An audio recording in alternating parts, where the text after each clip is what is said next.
Welcome to another episode of Exit Philosophy. He's Mal Rahman and I'm Rich Griffin. And it's May the 1st as we record. And the weather is Wow. not quite baseball weather. It's sort of up and down. Had some teases. Yeah, we've had some teases. And I know that my boys have golfed a couple of times already. And Yep. but you can't just schedule that in advance because of the weather. I mean, you Right. can't Right. Yeah. so you gotta have the clubs in the trunk and just be ready to play at any point at any moment. Most true Um, golfers are like that anyway. So, yeah. all right. I mean, that doesn't even include your ball team that's got to be on the field on in June. Hopefully by June the Well, weather yeah, Ironbacks will be ready to play. So that's right. We never know what the weather though, but that's right. Hopefully June, you're pretty safe. So, so we're still in the middle of hockey playoffs. The Leafs are in the process as we speak of maybe blowing another big lead and losing a series, but they are a much better team to me than the Ottawa Senators, and I believe they're playing. We're recording Thursday. They're playing Thursday night, so that series may be over by then. But you would what's hope. been your impression of all the hockey playoffs? Any surprises for you? Oh, I think it's actually been fairly entertaining, not surprisingly. The first round's always like that, right? Unfortunately, with this lousy playoff system, the further you get in, sometimes it gets anticlimactic. But you've got to like the Habs series was great. The Winnipeg series, and I've enjoyed the Toronto series. I mean, they've been the much better team until the last game when all the things you're concerned about rose their ugly head. It would look like a lackluster effort, and you've got to hope that they can get back to that other game they had going, and they've got a better team to do it, so they should be able to do it. But um, you know, those listening will already have the answer, I'm sure. So Yeah, that I mean, I don't watch that much regular season hockey, but I've been paying rapt attention to the postseason. And what struck me about the Leafs is that the game five looked like a regular season game. Every other game, every other series shows the intensity of the playoffs. it You know was the lousy. playoffs. And then the Leafs just cruised through that game. And I'm glad to hear that a lot of the experts on TV in the aftermath were agreeing with that. They just didn't have that playoff fever, you know? And you don't see that with other teams. That's been the criticism, right? So You look at how the is that even possible? look And at the Florida Tampa series and they hate each other, which is great in sports. But um, the Leafs are just waiting to win. You know, at exactly. some point we have a 3-0 lead. Some point we're going to win. Yeah, yeah. It's just, yep, throw the sticks out there and then it doesn't happen. But you think they would learn that lesson at some point.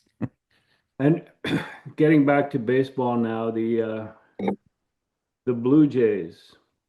We criticize quite often when we think that they've done something wrong. So we have to compliment them when we think they've done something right. Absolutely. There was the Filipino festival in Vancouver where some apparently mentally disturbed young adult drove his SUV into a crowd of celebrants and 16 people died.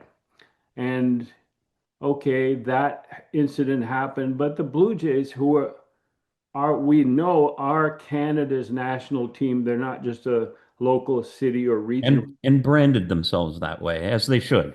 Yeah, and Yeah. they sent out an official statement of condolence, and I thought that that was a classy move, and so we need to compliment the organization for that.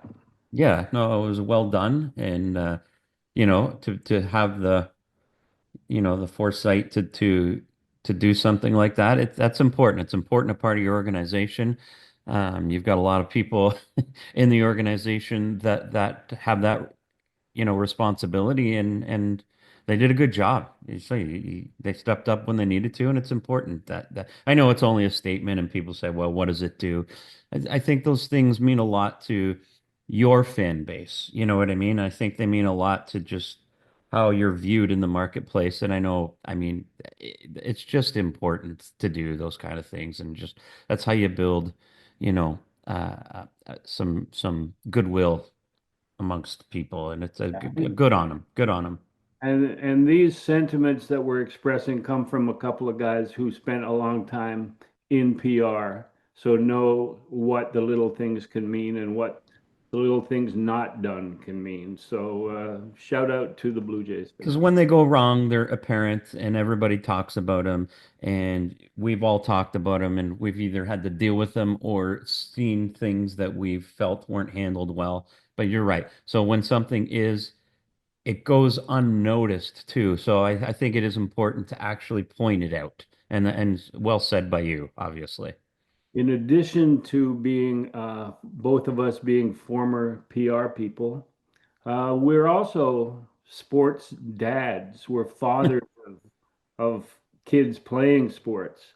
And now that allows us both to speak on the Tyrese Haliburton situation with the Indiana Pacers, where his dad is celebrating the Pacers eliminating the favored Milwaukee Bucks, goes out on the court and goes nose to nose with one of the greatest players in the current NBA, and Giannis and John or Joe, I forget what his it doesn't matter what his first name is, but Halliburton go nose to nose. How does that happen? And what are your thoughts on parents who insert themselves like that at a moment that the child should be celebrating? Oh, I mean, I don't even know what to say at that level. Sometimes, we've seen it all, especially in minor baseball. I've seen some crazy things. Um, on some level, you can get the emotional attachment, right? When it's your child and he's a young person and you have this innate sense of protecting them. I mean, this is a grown man playing in the NBA. I mean, this is the ultimate embarrassing moment for the dad and unfortunately the son. I mean, that can't happen and you can't unfortunately they can't be allowed to be out there. Like they can't even be an option. So those things should not be they shouldn't have any access. You know what I mean? And like just it has to be taken care of before those things can get to that level if you're the league. Now, on a dad level, I mean, what do you say? I mean, I mean, that's next level dumbassery. You know what I mean? But I'm amused by the fact that just 6 years ago, when Masai Ujiri tried to cross the court after the Raptors had They won the wouldn't let him on. he was wrestled to the ground by security. And Right. meanwhile, just Joe Halliburton gets to go in the middle of the court and go nose to nose with a star player. Yeah. And meanwhile, the president of the Raptors gets wrestled to the ground by a security guy in Oakland. So it just strikes me as Maybe it's there's a balance in the middle somewhere there. You shouldn't know what be I mean? amusing, but it strikes me as such. Yeah, yeah. Um, Another father-son relationship was in the news.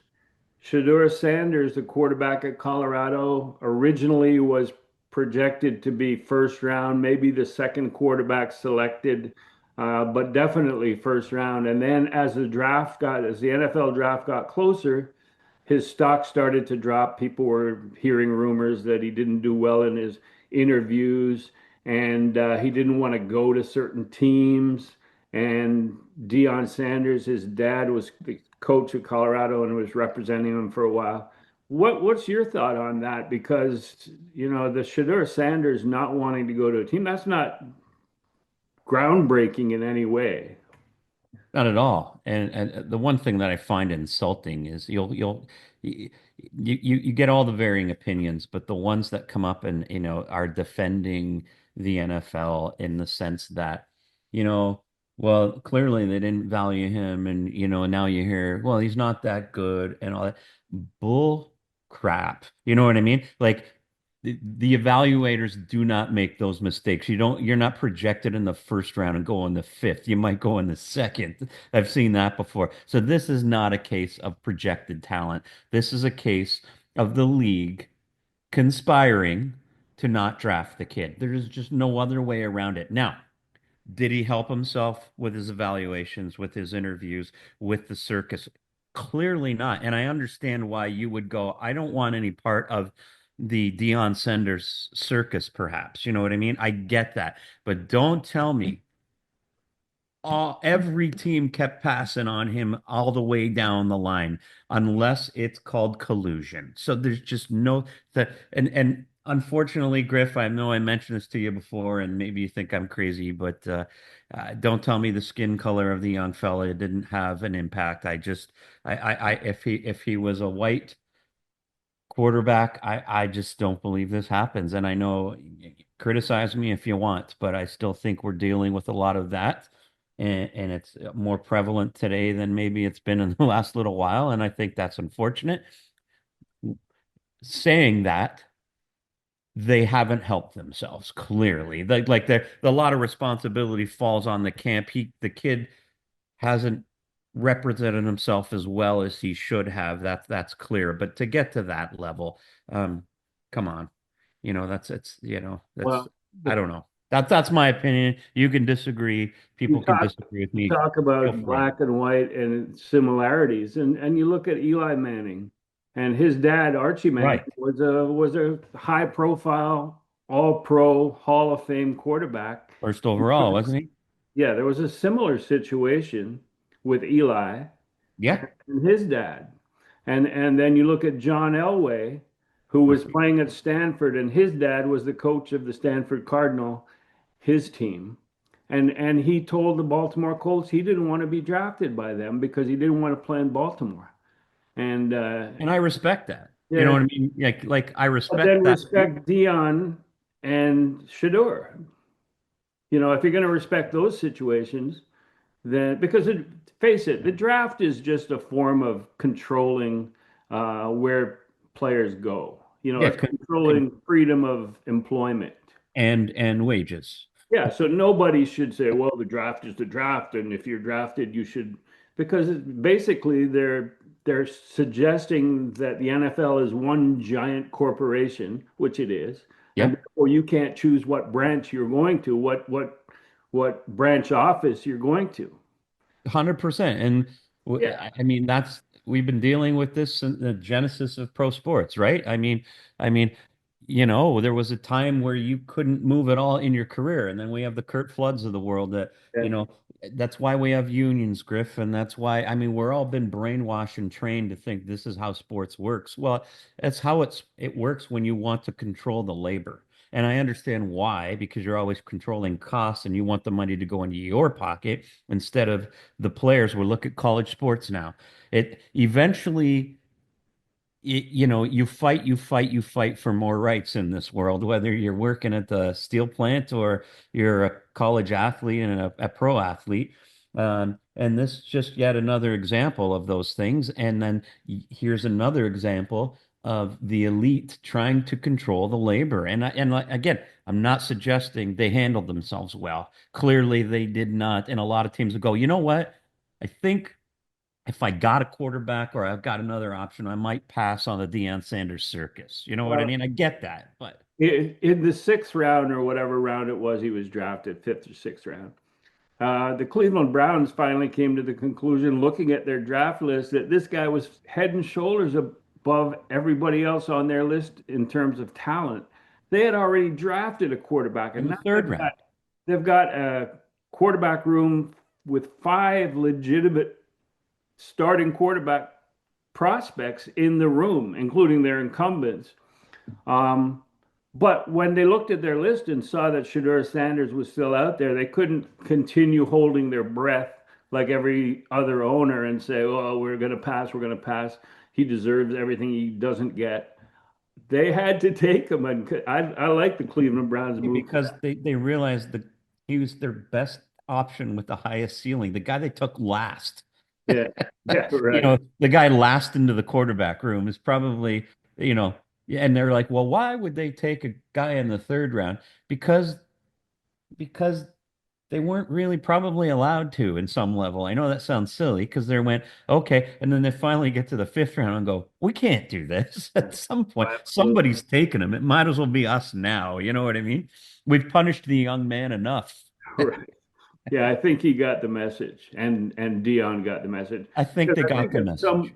at some point during the proceedings, Dion gave up representing Shedeur to a real agent. I think Drew Right, Rosenhaus took him over or something. So, right. yeah, Mission everybody came to, accomplished. hmm?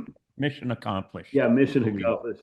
But yeah, MLB is going, yeah, we showed him, or MLB, NFL said we showed him, but in fact they didn't. And I hope he wins that starting job. Right. Me too.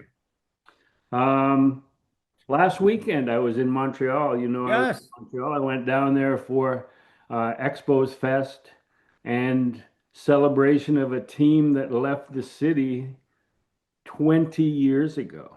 God, that's crazy, eh? 20 years ago, and there were over 1,000 people at a banquet honoring nine former Expos having their numbers retired.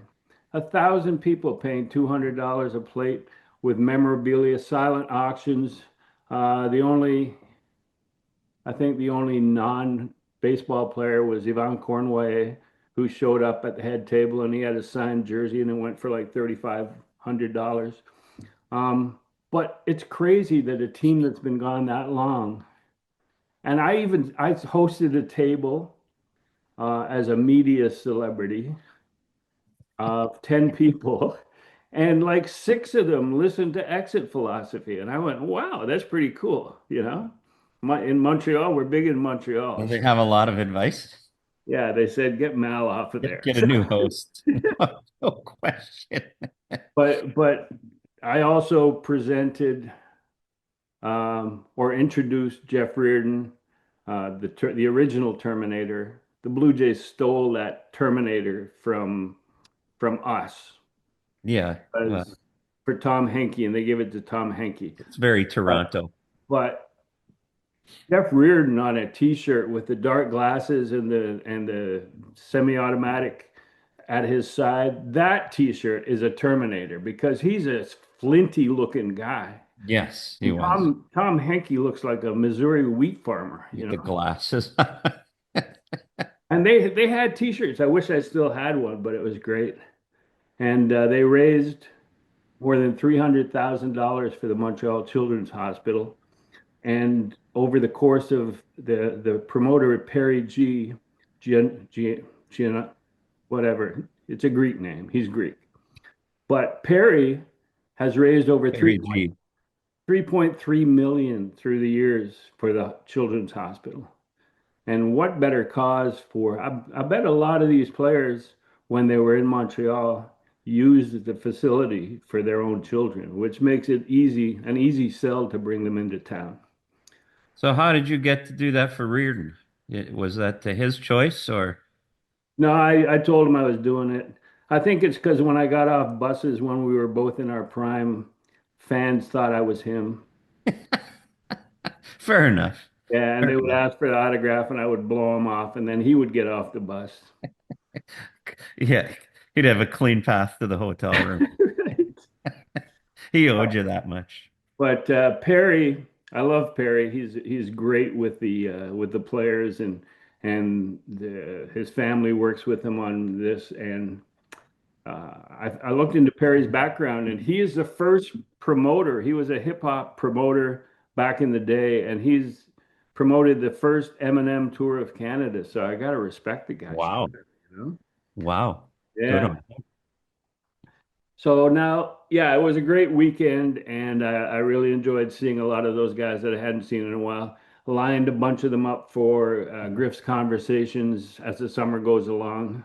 So it'll be good. That'll be a fun listen. Yes. We can relive some old days, old times. Well, Right. Oh, that'll be some of great. the old times. Yeah, some. There Yeah. are some details we got to leave out, but now let's talk about the Blue Jays. We are no smarter than any other fan that looks at this team and goes, how are they 2 games under 500 when they can't hit worth shit? Right. That is the question we'll delve into right now because they should be, as we speak, they've played 30 games. They're 14 and 16. They came back with a hugely magnificent comeback against the Red Sox, down 6-0, and then Unexpected there. unexpected there. But going into that game, here are some of the April numbers, and we'll go down the list of Blue Jays offensive players, and let's discuss each one individually. I'll go by position. Alejandro Kirk, before yesterday, was hitting 191 for his last 13 games, but he shouldn't be considered an offense first guy. So how would you evaluate his April? Yeah, but he came up as an offense first guy. Often you'll find with catchers you see a decline in their offense because it's such a taxing position.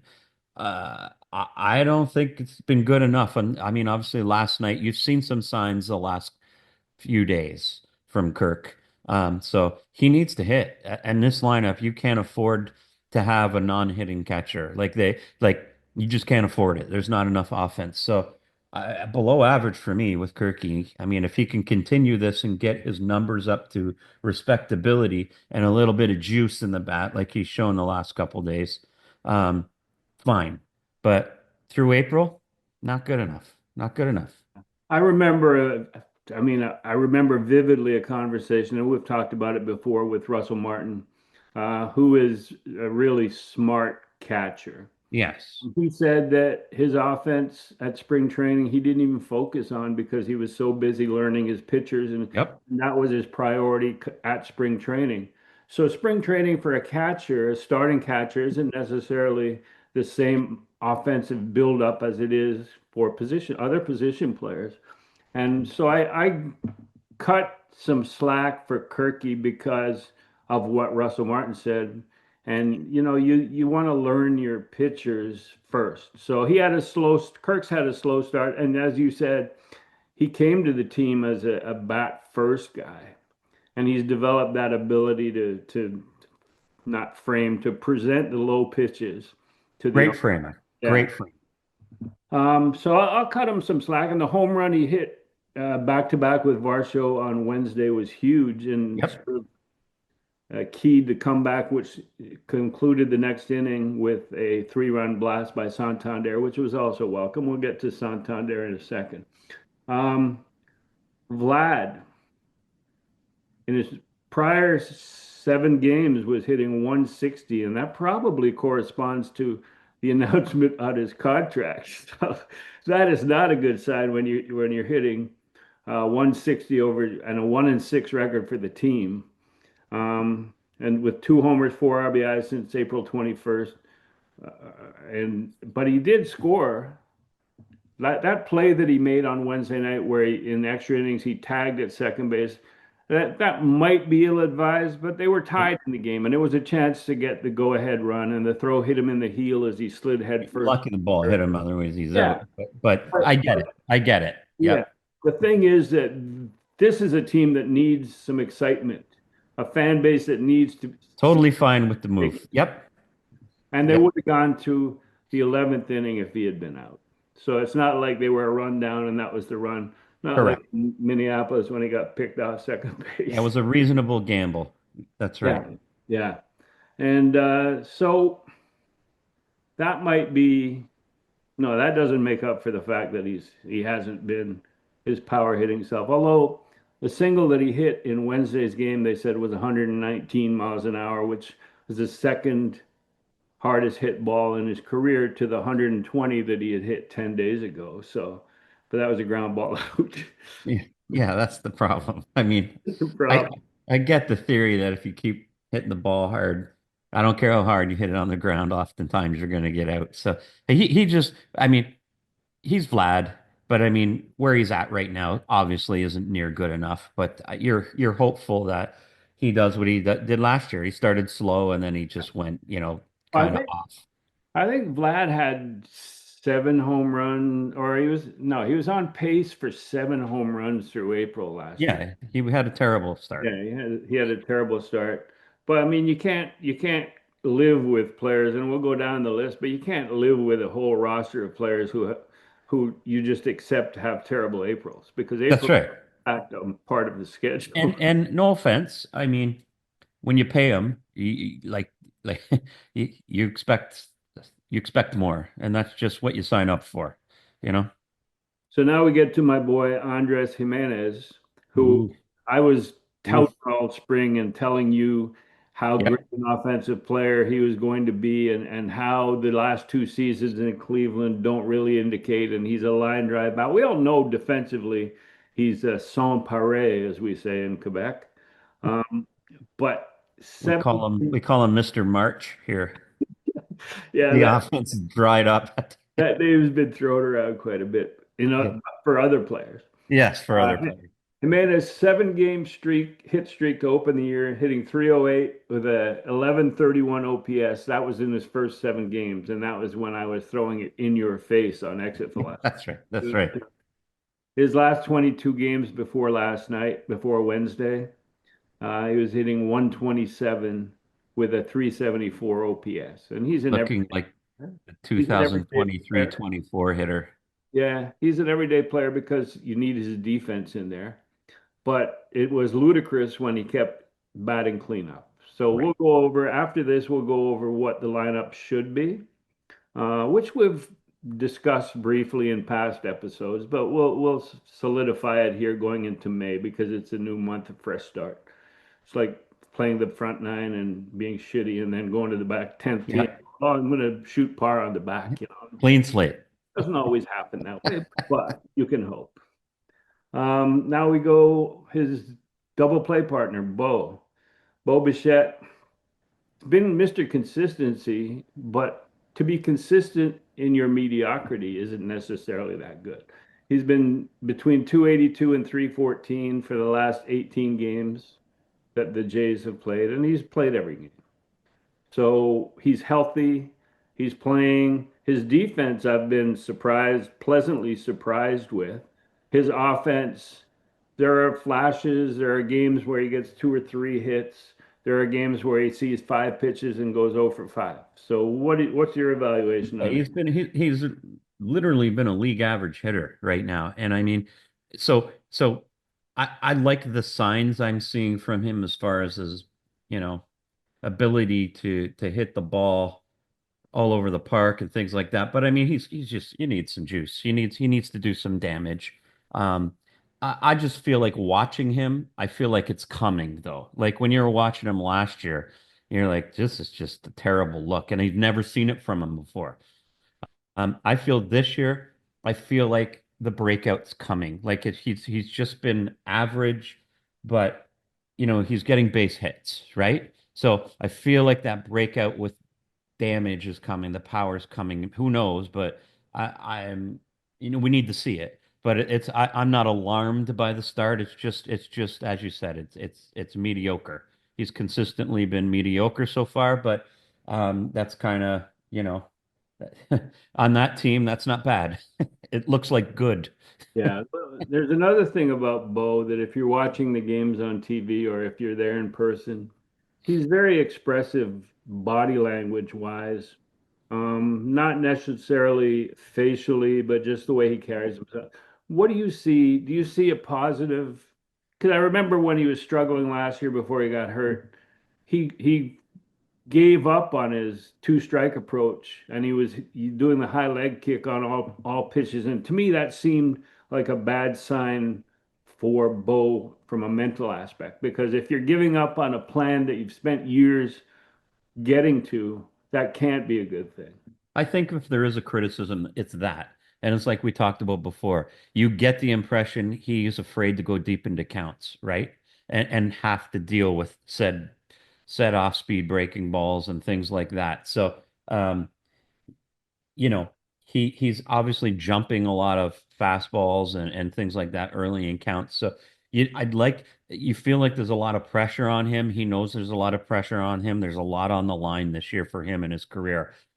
I think he needs to settle into the season. And I said, I feel like he will, but he definitely needs to just settle in and just have better at bats overall. You know what I mean? Like there's one thing about getting your pitch and hitting it. There's another thing about swinging your ass at the first fastball you see. There's a fine line there. I have some advice for the guys on TV, for Dan Schulman and for Joe Siddle and for Buck. don't try and guess what Bo is going to do when he steps into the batter's box because they whatever they say, he doesn't chase. He'll chase the first pitch slider 8 inches off the plate. He's aggressive early. He'll take a 95 right down the middle on the first pitch. So just don't try and guess along with Bo because I'm not sure whether Bo can guess along with Bo. Right, right. But now my guy, Ernie Clement, very quietly, like when the guys above you in the order aren't hitting and there's never anybody on base and you're not scoring any runs, you get unnoticed doing or sort of with your improvement at the bottom of the order. And Clement, prior to Wednesday, was 333 in the previous 13 games that he had played, starting on April 13th. So that's a half the season. And he was hitting 333 in those games. He's an aggressive hitter. They say that earlier in the year he wasn't as aggressive as he should be. What and defensively, he's still pretty good.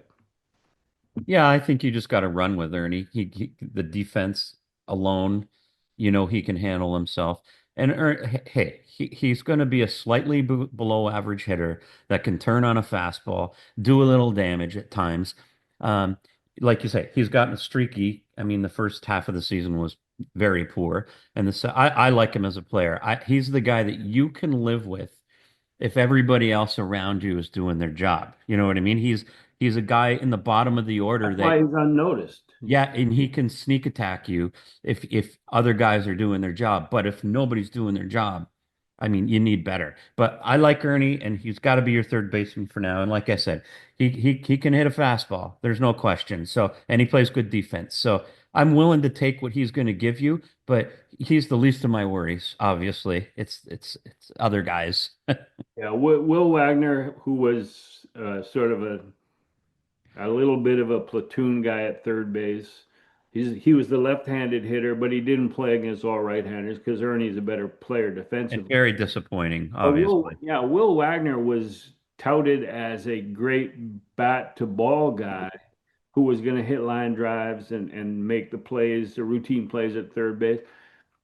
I mean, he didn't cost them that much at third base. There were some plays that I thought he should have made, but if he's not hitting, he's Davis Schneider light, Yes. you And we know? talked about Griff coming in here. I thought get Springer in the leadoff spot for a little while, let Wagner get comfortable, and then thinking get Wagner in the leadoff spot because that's the type of guy that might fit that they have. He just didn't look good, and I'm surprised. You know what I mean? Like, I mean, he's not young, so hopefully he goes down there, gets his game back, and gets back up here. Well, we're going to discuss a projected batting order against right-handed, which is the primary arm or handedness, as Ross would like to say, primary handedness of most starters that you face. But at this moment in time, do you see Addison Barger as taking that spot as a platoon guy that Will Wagner had with Ernie Clement? Do you see Barger able to handle that? Well, he's not very good defensively either, other than his tremendous arm. But I think he brings something so desperately needed to that lineup that I think you have to give him a shot at it. I mean, there is some upside with power, right? There is some possibilities that Ernie doesn't have that, Wagner doesn't have. I mean, he's got some real power. So on a team bereft of any of that, I think you just have to run it out there and hope it sticks. Like here's your real chance. See what happens. I mean, Yeah, I think the fact that he's got a much higher ceiling in terms of power at this time of the year, with the rest of the supposed power hitters struggling, that you need a guy who has a high ceiling, and that is Addison Barger. We've seen some of that power at spring training last year when he was on the major league roster. So that will probably carry him. Plus his arm. I mean, he had another outfield assist yeah, uh, through Bo at the plate on Wednesday night. So he's got four outfield assists, which is crazy for a guy who hasn't played that much. right. Um, then we go to George Springer. Springer has been over 313 since March 30th. Like that's the entire season, basically. He's been over 313, been their most consistent hitter. And you hear rumors of what he has done to adjust from last season, where he was the among qualified hitters was the worst hitter in baseball. So what do you put into the fact that he had a good April, that he may have done some things on his own to correct from? Yeah, it's what I said in the off season coming in. I said regression isn't linear. You know what I mean? It's like it's not, you just don't get slightly worse. These aren't projections. You're like obviously they're gonna that's how it goes, age. I said this guy's a world-class hitter. I mean, you're allowed to bounce back. Now, will he maintain this level? Unlikely. But can he be a solid contributor and a run producer? And yeah, for sure. Again, I don't know why he's not at the top of your lineup, to be honest with you. Um, you We're know, getting to that. We'll get to that. yeah, I don't even know what your opinion is going to be on it, but that's where I'd see him at. I mean, he's the real bright spot so far, right? And he's a gamer, and I like seeing it. I just like seeing it from George. I feel good for him. So now Anthony Santander, to me, this guy fits in to the front office, Mark Shapiro and Ross Atkins mode, because he could be at the end of the dugout, but he doesn't seem to have any fun. So that fits right into what their thinking is, you know? Very serious. We want a guy who looks earnest all the time, Yeah, who's scratching his own head because he can't. always grinding, Yeah, he's trying great. to get better every minute of the day, Griff. But he was heading into his big three run blast on Wednesday night, which if the season turns around, people are going to point to the Kirk home run, Varsho starting it off with a 2 run homer, but specifically to a guy that was signed to provide that big home run power, hitting one really deep to tie the game with a 3 run homer. So he's hitting 165 since March 29th, never been above 206, and on pace for 155 strikeouts. But do you see anything? And his demeanor is sort of not hangdog, but he's working on stuff and he's worried. What do Yeah. you see to lend encouragement for May and beyond? I see nothing to lend encouragement other than this is kind of typical for him, right?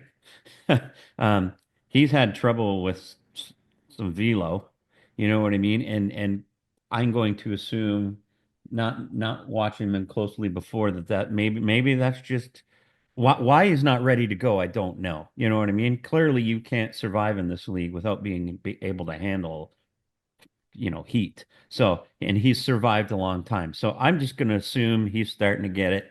And you made a good observation about the home run yesterday, right? The at bat, which kind of was funny.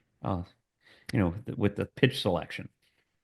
Oh yeah, no, it was it was puzzling to see that Santander had been beaten by that fastball, a high fastball, most of the, and then the first two pitches of the at bat where he hit the home run, and then they throw him a slider middle of the plate that he can handle, He and he just pounds it, pounced it. You know, right? like I know that there's a lot of pitches to focus on as a team. You throw 140, 150 pitches in a game, so they're not all going to be perfectly located. Right. You can call pitch selection and say that that was wrong. And like for Santander at that point in time, that definitely was the wrong pitch selection right there. You just got to put faith that he's going to heat up as the summer heats up, as they say. You know what I mean? His raw power is off the charts. So do I see indicators? No, other than just his general career arc. You know what I mean? So I, Yeah, I think he'll be that's it. fine. The general career arc, which when he came in, even at spring training, they were saying that he's a slow starter. So, Right. and we don't know, you and I don't know because we haven't played at that level. We don't know why that consistency exists of being a slow starter, but there are signs. That's the only sign you can look at is that from May to September, he's going to be back to himself, and he probably won't hit 44 home runs again like he did in Baltimore. Sure. sure. But But 30 plus is yeah, for sure. what I you're was going to looking say for. 30 plus. So how about you just let's see if it happens. I Yeah. don't think you can overanalyze it that much right now. And he doesn't have the same excuse Alejandro Kirk or Russell Martin has in trying to learn your pitching staff. He's trying to learn the other team's pitching staff, and they already know all about him. Yeah, yeah. He's not even playing in the field much so far. Till Okay, he the recent. last guy, I've only gone through 8 players, and we've discussed a lot, we've learned a lot. Um, Roden, 0 for 22 in his last 8 games, yet he survived the cut and Will Wagner was sent down. And now the outfield is teeming with players. Like there's too many outfielders, and that's why Barger has to be considered as a third baseman, and surprisingly started in right field on Wednesday. But Roden, to me, a rookie who's never been in the major leagues and is stuck in an 0 for 22 has to be the first guy back to Buffalo. It was shocking that Wagner got sent down. When I heard it, I'm like that. It had to be an outfielder, um, and it had to be him. I mean, Lucas is fine sitting on the bench. You know what I mean? Got And way more experience and he's 29 years he's old. 20. Like Roden is one of your few guys who are prospects. He needs to play and he needs to get his game back and he needs to go to Buffalo. And if he can do that, you can yank him right back up. You know what I mean? So I was really surprised at it. I mean, obviously we're not privy to all the discussions there, but it seemed strange. Now, like you said, now they've got all these outfielders. So what's his path to playing time? Like, like, is he really going to gain a lot by watching Dalton Varsho play? You know what I mean? It's puzzling. I don't really have an answer for you right now. So unless there's some other move coming, I'm not sure what that is, but didn't make a lot of sense to me. Yeah, the batting order. Now that we've discussed everyone there, obviously we've discussed the fact that the cleanup hitter, his best before date expired in mid-April, and they should have made a move at that point.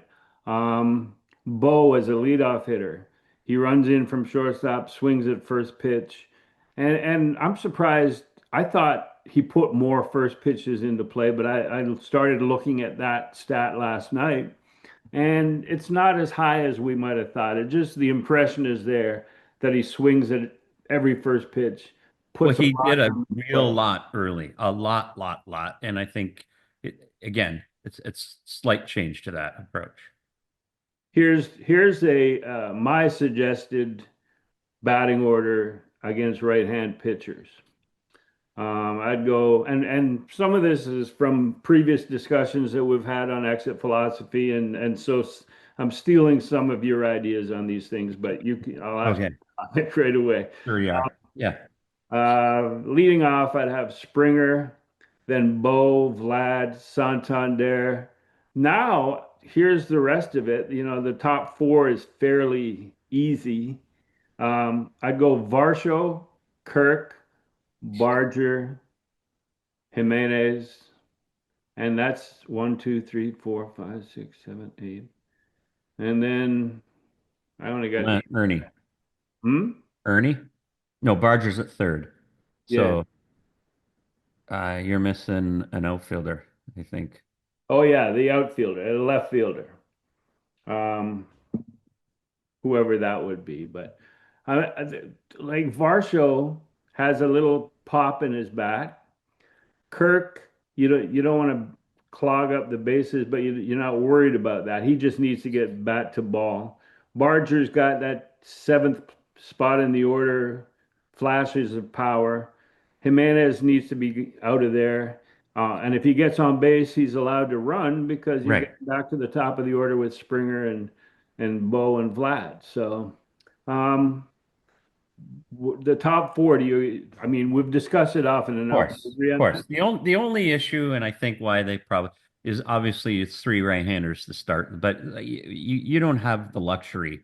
Like you can't be nitpicking like that. You got to like so what? You've done it forever. When Springer's going well, you don't care who's swinging left-handed. It's Springer, Bo, Vlad. You know what I mean? Yeah. There were eight guys in that order, ending with Jimenez in the eighth spot. So you just need that whoever's going to be in left field, batting ninth. Right. Unless you've got Barger in Concern the there. outfield, you could have Barger in the outfield with Springer in left and Clement Hold on. batting ninth. Yep, you can do that. Yeah. Or even Jimenez batting ninth, Clement eight, whatever. You know what I mean? How you want to do that. To me, I mean, having Varsho in the five hole's tough. I mean, he's a bottom of the order hitter. He just is. I get it. You're looking for some pop. He's a 20 home run guy, right? But there's a lot of outs there too, unfortunately. But It seems like in the time that we saw him at spring training and the last two, he seems to be handling the pitches, fastballs up in the zone better. yeah, He might have made an adjustment there, and maybe they're going to have to find another way to get him out, and maybe it will allow him to produce more offensively. Those are thoughts that I'm sure the you Jays just hope. you don't have a lot of other options, right? So I mean, unless you're going to run Barger up there and see what happens, but that's a lot to ask. All right, let's talk about Buffalo a little bit. Let's revisit the Kikuchi trade. Oh, sure. Operfido was highly touted to make the major league team out of Yeah, spring he was. training. He was highly touted last for his brief time in the majors last summer, which I thought he underperformed, but maybe he was just performing. Uh, month of April in Buffalo, he's 229, three homers, three stolen bases. Nothing special. I mean, and if there was something special, he would have been there instead of Roden. Right. Because That's right. Roden was a pure rookie who had no time in the Yeah, majors. he clearly would have been the choice first. Jake Bloss, also at Buffalo, 0-4 in five starts, 5.75 ERA. Opponents, this is AAA opponents hitting 329 against him and a 1.87 whip. So his numbers have gotten better since the last we spoke. Yeah, that's true. That's the glass half full. Yeah, yeah. So there's still work to be done. Yeah, there's still Yeah, work to be that done. is a nasty whip. Wow. Yeah. He's given up 28 hits in 20 in the third innings, and he's walked eight guys or something like that. That's too much. Um, so there's two of your guys, and Will Wagner, clearly we tell. and Will Wagner who we spoke about. Those are your three guys, and it just makes you believe that Dana Brown isn't as dumb as people thought. Well, if there was a criticism of the deal, is that they got a lot of stuff, but did you get a lot of me just guys? You know what I mean? Yeah. Like that was the downside was you got a lot of guys who aren't really prospects and the age and then things like that. You know what I mean? Yeah. Yeah, Dana Brown might know a thing or two, you know? So, The other players at Buffalo that are performing and not performing. Jonathan Clase, they called him up for that right. doubleheader. He's hitting 352 down there with an 867 OPS, 13 stolen bases, 13 walks, 20 Ks. That's not bad. That's pretty good. Exciting. Yeah, yeah. I mean, he's an option. I think is he on the? Yeah, he's on the 40 man Yeah, because of course it is. yeah. Yeah, Then you got the very disappointing Orelvis. yeah, Orelvis Martinez, 147 in April, two homers, five RBIs, and he's one of the Blue Jays' two guys in the top 100 prospects. yeah. It's a Like tough the start. 30 teams, you should have three plus guys Theory, yeah. in theory. Mathematically Uh, speaking. Yeah, but the Jays have two, and they're both in the 87 to 97 range, and Orelvis 147. That's not good. But I still like when you see him, he carries himself like a major leaguer. And to me, that's not half the battle, but that's part of the battle. I mean, the legit powers there, obviously. Swing and miss stuff, we'll see. But I mean, it's a tough start. Just hopefully he warms up real quick. Yeah, speaking of warming up, Davis Schneider is getting hot. He's 8 for 42 and he's hitting 190. He was hitting oh something before Yeah, that. So yeah, last we spoke. Now the torpedo is full speed ahead, as we say. Um, now the Blue Jays starting rotation, which we have talked up as a strong point of the roster. I know it's difficult to sort of evaluate properly when the team wasn't scoring any runs, but the Bowden Francis failure and then the inability to really find a fifth starter to fill in. Are there any solutions, or for you, is it just sticking with Gosman, Barrios, and Bassett, and then having Bowden Francis go out there and be a bit of a roller coaster, and then trying to settle that fifth starter?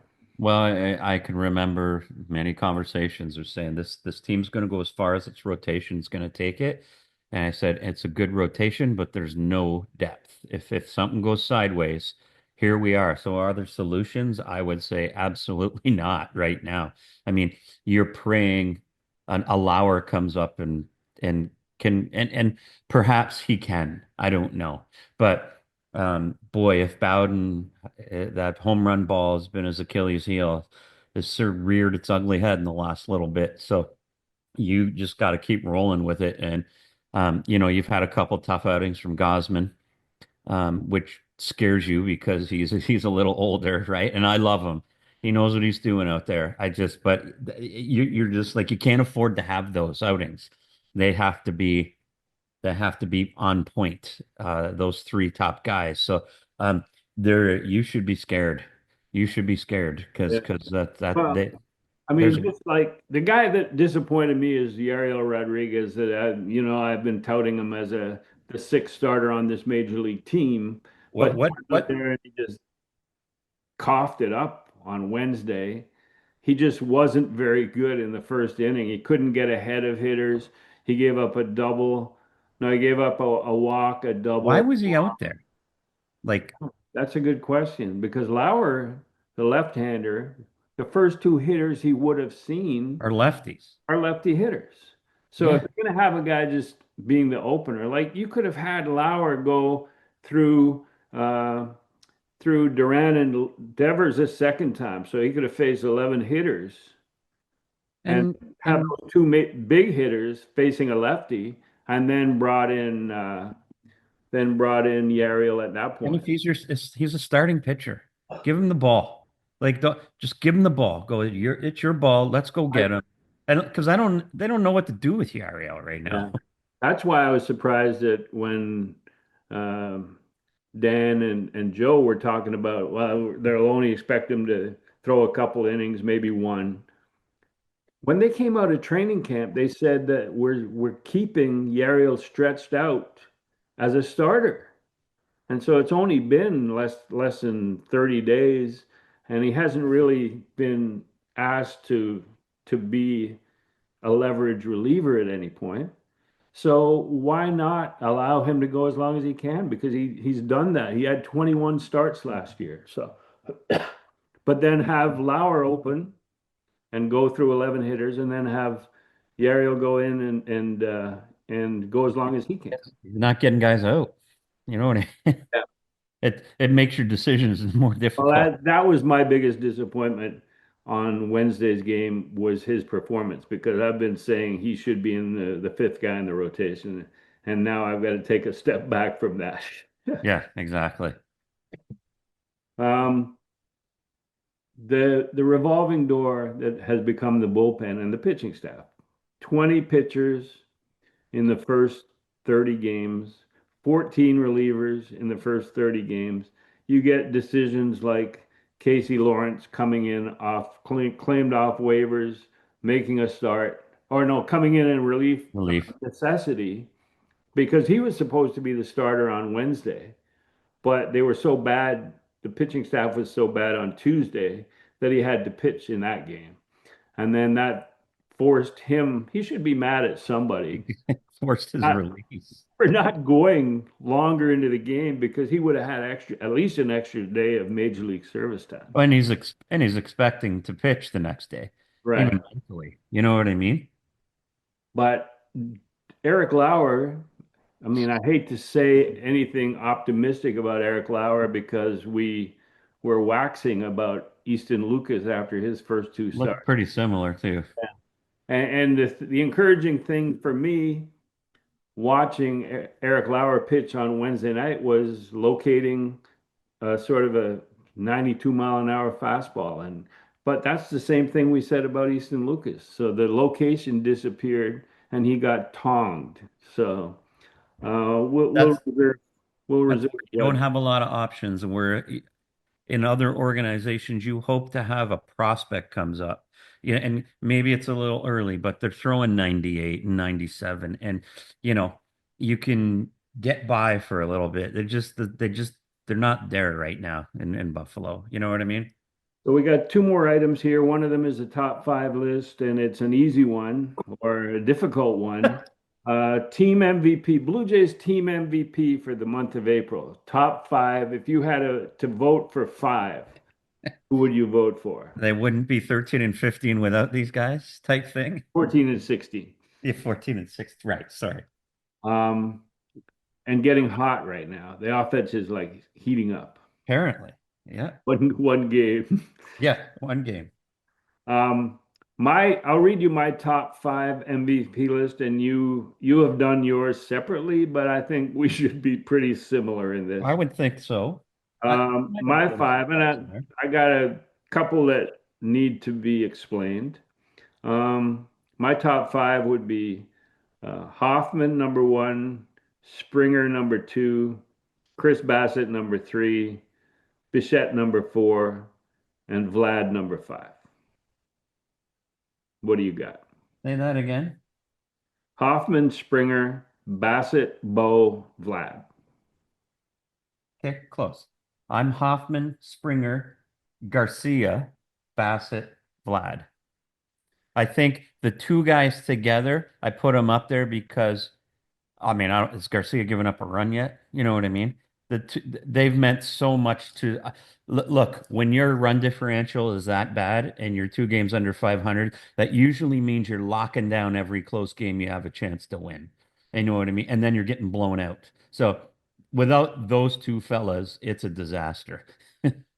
Yeah. In fact, we've talked about that is that you can't judge the Blue Jays bullpen off of the combined relief pitchers numbers because when they're out of a game, they've got their secondary guys in the Not so game good. and they're pitching in situations they shouldn't be in against hitters they shouldn't be facing and the numbers don't look very good when you give up over 10 runs in a game, and a lot of that is your secondary bullpen guys. But there's three guys, like I got to apologize to Brendan Little, like I did to Tyler Heineman. I was going to put him in my top five, Brendan Little. Like I mean, I just couldn't, but he's number six for me. Yeah. And maybe I overstepped here by putting Bo and Vlad. Vlad, I think meant so much. His contract meant so much to that clubhouse and to the persona that the Blues Agreed. as an organization present. Agreed. I would leave him on that list, but I might take Bo off and put Jimmy Garcia in there. You're right about that. I mean, the guys, you can't put like I did. You put three hitters in my top five April, They can't hit. but I can't Well, hit. if they're such good hitters, why don't they hit good? You know? Springer's the only legit Vlad because of the impact that he has personality wise and Agreed. situation wise. But Bo doesn't deserve to. I think you're right about Jimmy Garcia, and I Oh, apologize. I converted you. Yeah. Yes. Wow. Um, we're close to the time now, and I just want to give you a chance. Again, we spoke about your Niagara Ironbacks, which to me is going to be an exciting team or an exciting concept playing against some quality college team. Oh, I like that. Love Like that shirt. Yeah, yeah, yeah. We're coming. We're Yeah. coming. And, Slowly but uh, surely. And unfortunately, too slowly for me right now. But so, how many? I won't ask players to be identified, but how many players have you got on a roster? About 20? right now 25. Wow. Yeah, yeah. I'm searching for the last five, I would say. Yeah. Um, and to be honest with you, at this stage, like I said, because we're a first year team and we're just, behind everybody else in our ability to recruit, most teams have their roster set. We just weren't fortunate enough to be in the same position, but I'm really happy with what we have. We've got some real nice players, and this is a good league, and I think people are going to be excited about it. It's like I said to some people are asking me, "What's the quality like?" I said, "Well, you're seeing some elite college players. When the Jays went into Baltimore to start the season, four of the four of the players in the starting lineups came out of our league. You know what I mean? Which is nice. So that's the kind of thing we aspire to, and the players aspire to. So we like, and I've mentioned this many times before. I'm actually on a call with the ticket agency at 3 o'clock today. So I'll be once I get that solidified, we'll have tickets up real quick. I mean, this thing, we're close to the season and we're going to have to do a mad rush for that. We're building this program. We're going to have a real exciting announcement tomorrow, so those people should stay tuned for that.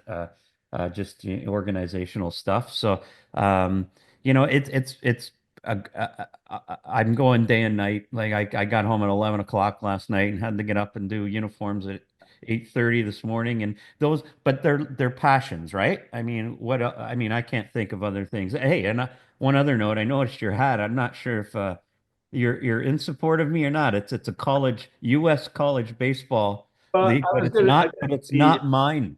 Yeah, I got the Cape Cod League, which had movies made about it. Is your team gonna Yes. have a movie made about it? Maybe you should hire or I invite CHCH or somebody to do a I think documentary. somebody might make a movie about our summer this year coming up with the Niagara Ironbacks. So Can you let listeners know the four, maybe four top summer collegiate leagues? Because these guys need to leave their schools for the summer, find a place to play and keep fresh. There's the Cape Cod League that had Cape a Cod little League is more. obviously head and shoulders. If you're the general top of the draft guys, potential are going there. You know what I mean? Right. The Northwoods League is really good now. Big fan of the Prospect League. That's outstanding as well. So I would say those are out there. The Valley League's good. And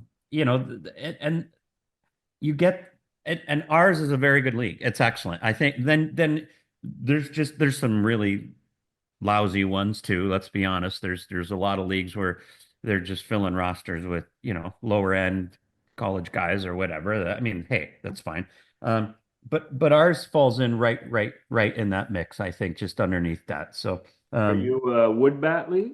we are a Wood Bat League. This is their Yeah, that's first important. experience That's summer league. important for pro scouts to see too. That's what we're here for. It's their first experience at a pro system, a minor league system where you're playing every day, playing wood bats. How do you take care of yourself? I've seen a lot of guys struggle, middle infielders, shortstop, third baseman, handling maintenance of their arms, because you're playing every day. It's go time. So you're teaching them they're learning how to handle their bodies too. And wood bat is certainly a new experience. So it's the great equalizer. So it's going to be a lot of fun. So obviously we'll have an announcement on tickets. So I implore everyone to come down and see the product and support us because Lord knows we need it in year one, and we'll be happy to see Yeah. anybody, and I'll shake anybody's hand and happy to point them in the direction of our brand new our Dead Red IPA and our Ironbacks Light Lager that is Important. being canned as we speak. But yeah, I feel bad for you getting such a late start from the league for not really granting the franchise until Well, later than they should have. but in fairness, you're moving the league and the city. Like you can't grant a franchise if you don't have a park, and you can't get the park if you don't have the franchise. So it's just the way it goes. Those are the things when you're dealing with the bureaucracy of cities that just exists in our world, and the bureaucracy of leagues. I mean, it doesn't happen overnight. You're moving two pieces together. So. That's just how it goes. And year one, you just gotta survive it and get through it, and just get settled in on operations. Then you get to the off season, you're ready to go. You know what I mean? But we're going to be ready to we're going to open our doors on June 7th, and we're pretty excited about it. I'll have that party area in left field, and I'll be able to show everybody what's coming even in subsequent years and Yeah. things like that. So Well, I'm looking forward to your further announcements and to going to see some games. So um, that's it for today for Exit Philosophy. And thank you all for listening. Thanks for participating, and thanks for hosting with me, Mal. And we will talk to you later. thank you.